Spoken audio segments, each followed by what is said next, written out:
So hello there, my name is Andrew. I'm going to do a 20-minute presentation on the human immunity for Unit 16 of on my Access course assignment. So there's three sections that I'm going to talk about in the assignment. Section 1 is going to talk about the physical and chemical barriers to infection. The Section 2 is going to look more in depth in acquired immunity. Section 4 is going to look at the herd immunity vaccination programme. Okay. So the topics I've just explained, and at the end there'll be a question and answer session if anyone's got any questions. Okay. So the first bit I'm going to talk about is how infection is transmitted. The body and the human body is immune. We have a big immune system. We come into contact with a lot of people in various situations, you know, out and about, in hospital settings, care home settings. There's a lot of ways that we can catch and transmit infection. So the first one is indirect transmission. Direct transmission is person-to-person contact. So it's through touch or exchange of body fluids or sexually transmitted disease. In contrast, so indirect is airborne transmission. So that's not always what we can see: contaminated objects, door handles, anything mainly like an hospital setting.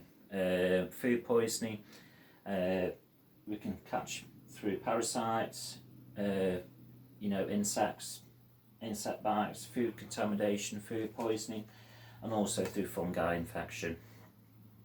So in the next section there's three lines of defence that I'm going to talk about. So in Section 1 I'm going to talk about the first line of defence. So the first line of defence is the innate immunity. So this contains your skin. So your skin obviously is the largest organ of the body and acts as a protective barrier, as a protective line of defence from harmful pathogens entering the immune system. So you've got the eyes, so you've got different channels. So the skin is a semi-permeable membrane. It's waterproof, and it acts as a protection and a cushion for harmful pathogens, toxins, and gives you that protection against any harmful disease. We've got also the mucus. We've got also the other layers, the mucous membrane. So the mucous membranes that we have them in the nasal cavities, the eyes. So the eye contains a lysosome that acts as a barrier in the protection of infection. So you've got the nasal cavity, which is your nasal, and that contains a cilia. That's a cilia. Them are like air-like structures that prevent pathogens entering the immune system. And we've also got stomach enzymes, which have got pancreatic juices providing the chemical barriers against infection. So a second line of defence. This is when the immune system, when the skin, mucous membranes have been exposed. So we've got the inflammatory response. So this is when pathogens get past the first line of defence. The second line of defence is activated. Inflammatory responses include capillary permeability affected sites such as leg ulcers, wounds, and this recruits leukocytes that lead to localised swelling in the inflammation in the area. Cytokines and complement proteins regulate immune activity within the body. So you can see a diagram there on the inflammatory response. So we've got the mechanism of fever. So we've got the mechanism of fever. So it's the pathogens, your leukocytes, cytokines, hypothalamus, and the prostate gland. So that triggers a fever. This can trigger like a temperature above 37.8. So anything with COVID or sepsis, that triggers an high temperature. So the fever. And then we've got so it causes also shock proteins, and then what we have then is phagocytosis. So phagocytosis helps to eliminate harmful pathogens. The phagocytic leukocytes migrate to infection sites and engulf foreign bodies. Dendritic cells, as seen in the diagram, then present antigens to lymphocytes. structure, we've got the macrophage. So the macrophage are essential in the immune system, and they're specialised at cell and destroy target cells. So moving on then to section 2, which is the third line of defence. So immunity comes from a varied range of sources, such as vaccinations or exposure to disease that builds up antigens to pathogens. Within the immune system, the lymphocytes, they produce antibodies to specific antigen pathogens. So we've got the B cells and the T cells. The B cells, lymphocytes, are involved in adaptive driven immunity. They don't kill invaders, but they release antibodies that attach to the antigen. T cells are adaptive, and it doesn't involve antibodies but directly targets and kills foreign cells. Cytotoxic T cells directly attack foreign invaders. Helper T cells recruit and coordinate immune cells to fight an infection. Natural killer T cells, certain tumour cells and infected cells. Regulatory T cells adjust the immune response. So we've got 5 distinct features of the immune cells and the role they play in the immune defence. So we've got the eosinophil. So the eosinophil is prominent at the site of infection.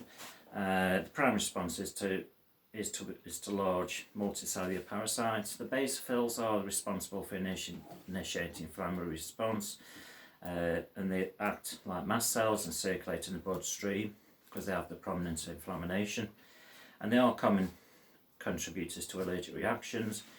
We've got the monocytes, the largest type of leukocyte, and share more phagocytosis. So they will differentiate into 2 types of cells in response to pathogenic infection. Macrophage and dendritic cells present antigen fragments to lymphocytes.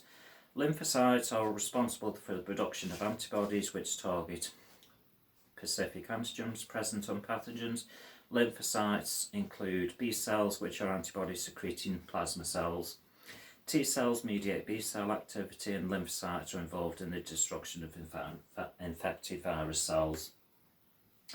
So as you can see through the immunoglobulins, so I'm going to talk about the structure and the function and how they work in the immune system. So immunoglobulins are also known as antibodies, and they're glycoprotein molecules. There are common variations of immunoglobulins in the IgG. IG is the most common, that passes from mother to baby via the umbilical cord. The IgE attaches to the cells in the mucous membranes and skin, where they release histamine. Allergic reactions such as hives, hay fever and asthma are symptoms of IgE-mediated reactions. IgM can kill the invader by itself, similarly to the IgG and the IgM. This activates a complement pathway, and the 2 variations combine as an antitoxin and against toxins of diphtheria, tetanus, botulism and anthrax. So we've got 2 hypersensitive. There's 4 types of hypersensitivity in an immunological dysfunction or exaggerated or inappropriate response of the immune system,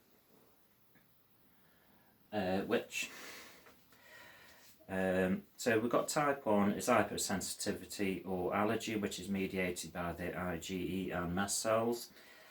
Causes anaphylaxis and food allergy or asthma. Type 2 can lead to tissue damage and cellular destruction, sort of autoimmune hemolytic anemia and immune thrombocytopenia.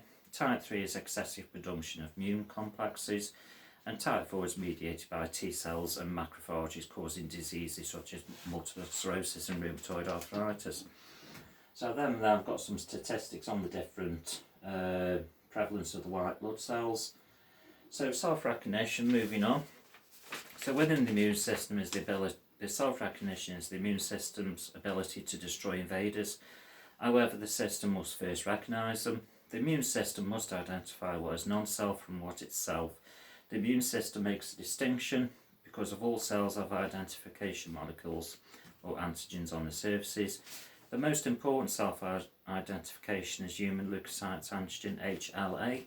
Each person has their own unique combination of HLA and recognises the unique combination as itself. So self-tolerance is the is the self-tolerance is self-recognition. Normally T cells in the thymus develop self-recognition via positive selection.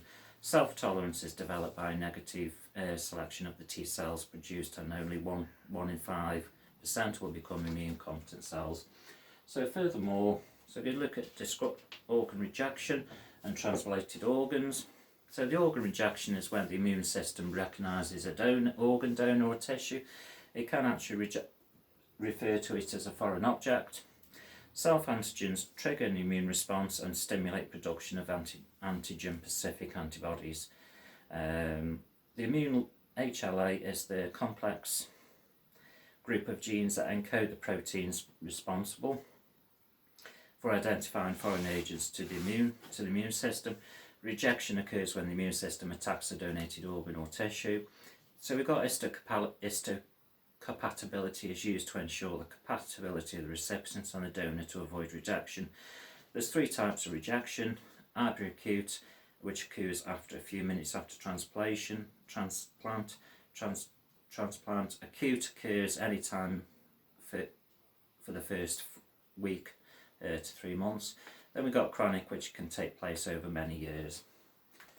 So I'm going to discuss two autoimmune acquired diseases. So I'm going to firstly talk about diabetes, multiple sclerosis. Multiple sclerosis is a condition that affects the brain and the spinal cord. So I've included a diagram which includes the infected areas. This impairs balance for issues, vision, muscle control and other bodily function. The immune system attacks the fatty material called the myelin, which wraps around the nerve's fibres for protection. When the outer shell of the nerves become damaged, this results in brain being unable to send signals throughout the body correctly. My second topic I'm going to talk about is diabetes. So diabetes is quite common in today's generation. So diabetes is the autoimmune disorder that attacks the pancreas with antibodies, resulting in the organ becoming damaged and not producing enough insulin. That results in diabetes. Genes also play a part in the cause of this type of diabetes and can also happen because of problems within cells of the pancreas. So I've included a diagram there of the difference in the processes of the pancreas. So I'm going to move on now to section 3 of the assignment. So section 3, so this is the final section which I'm going to look at vaccinations and how they work and the different acquired immunity. So as you can see, I've got active, natural, artificial, passive immunity and natural, artificial. So acquired immunity is an immunity that's acquired over time. This then breaks down to active or passive. So active response is the response to pathogens the body has encountered over the lifetime. Passive immunity is the pathogens and infection that we receive from other people. So naturally, these are natural antibodies. These are antibodies that have been self-developed by the body in reaction to a disease. They're known as natural.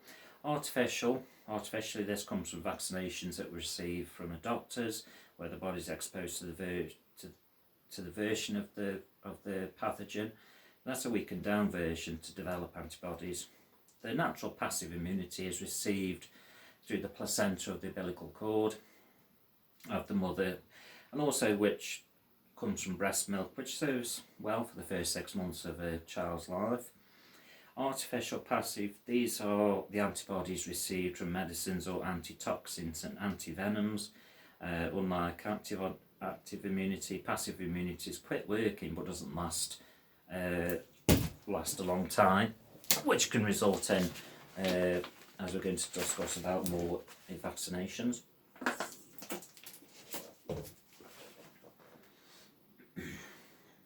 So the immune response. So the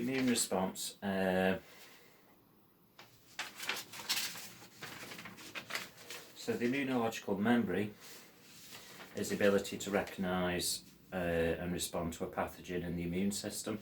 So the primary response is the pathogen to be exposed for the first time. It takes time for the B cells to identify and find the appropriate antibody to start tackling.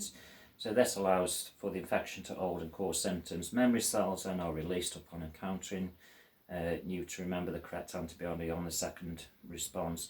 So the second response is that if the same pathogen has entered for the same time with the same pathogen, it doubles and creates a higher quantities of the same antibody to fight infection. So that's why we get the more of acquired immunity.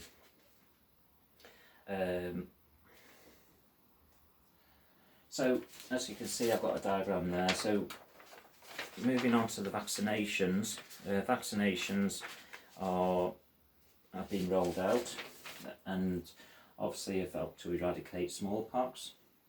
So herd immunity is when a large proportions of the community or globally become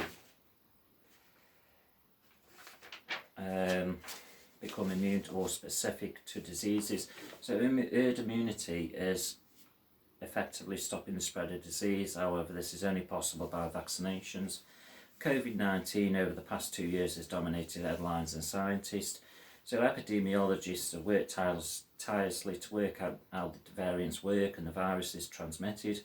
It is said that it's unlikely that herd immunity with COVID-19 will be successful due to the different variants and mutations of the variants and the virus. The reproduction is the R number. So microbes have a different characteristics and can affect the vaccination rate. Vaccines have, however, managed to control and eradicate certain diseases such as smallpox. Herd immunity can only be achieved when a proportion of the community have sufficient antibodies against such viruses like the flu virus, COVID-19, and they receive vaccines to prevent infection, but may only provide immunity for a short period of time, so which requires further vaccinations. So the vaccination programme. So the vaccination programme was rolled out to provide people with protection against illness and disease. Vaccinations are provided by pharmacists, chemists, GPs, school nurses. So they undertook vaccinations in such things like flu, MMR. A lot of nurses are nurse prescribers, so they are allowed to prescribe and give medication. But there's many issues with vaccine uptake. Parents are reluctant to get the child vaccinated. The reason why is if they have the MMR, they fear will give the child autism. Many people get reluctant to get the seasonal flu vaccine because they're worried about getting the flu. So these are the factors that are barriers against vaccination uptake. And it's also can be a lot of lack of information or support and teaching, and also reading too much what's on the media, social media, especially on the internet. So I'll put a diagram there on the statistics for COVID-19, and that's statistics on the vaccine uptake. So, I mean, vaccine hesitancy is quite common. So the benefits of vaccination, there's many pros and cons. They protect children from serious illnesses and deadly diseases. They help to protect the vulnerable community and help achieve herd immunity. Vaccines help to protect clinically vulnerable people from infection and reduces the risk of hospital admission. Vaccines do undergo rigorous testing in clinical labs and in clinical trials with safety and effectiveness. There's no link to causing autism in MMR vaccines. So the cons, there are disadvantages with the same as medication. So the cons with vaccination is medication or vaccines don't always suit everyone. Some people have allergic reactions to them, so they can't have the vaccine, such as the egg in a flu. They can't have it if they're allergic to eggs. Some people already have a weakened immune system, so it may not always benefit them. Some people will still always get exposed to the pathogens, and they only provide a certain amount of protection over a certain period of time. So it's always worth getting the vaccination, protect yourself, protect your family. There's my list of references, there's my bibliography list. Any questions? Okay, so I've got 29 seconds if anyone asks any questions. I hope you've enjoyed my presentation. I hope it meets the standards required. Thank you.